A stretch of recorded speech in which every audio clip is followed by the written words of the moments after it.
ते हळदीचा कार्यक्रम चालू होता.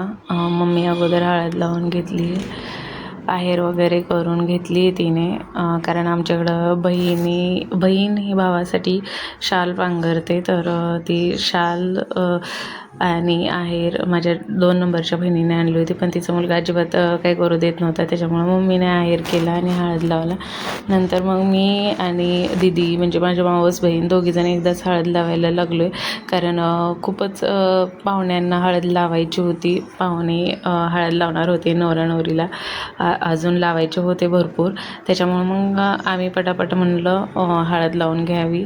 तर दोघी इथं लावतो आहे आणि आमची मुलं पण अजिबात शांत बसत नव्हती. ते रडायला लागलेली एवढे पाहुणे वगैरे बघून. बघा किट्टू माझ्या आजूबाजूलाच आहे, की तिला झोप पण आली होती कारण दिवसभर प्रवास करून आणि परत इथला गोंधळ.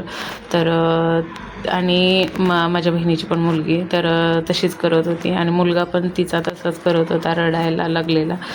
त्याच्यामुळं मग आम्ही पटापटा इथं हळद लावून घेतली आणि आम्हाला जायचं होतं जेवायला, कारण मुलांना पण भूक लागली होती. तर पाहू शकता इथं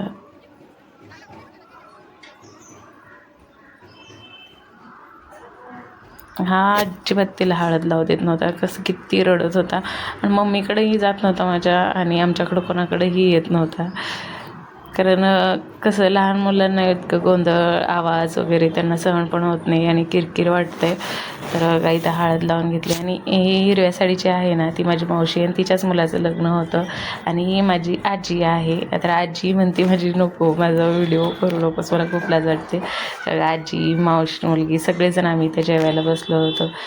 तर आणि व्हिडिओ पिंकू करत होती आणि याचा मोठा व्लॉग आपल्या चॅनलवरती अपलोड केलेला आहे, तर तुम्ही जाऊन पाहू शकता.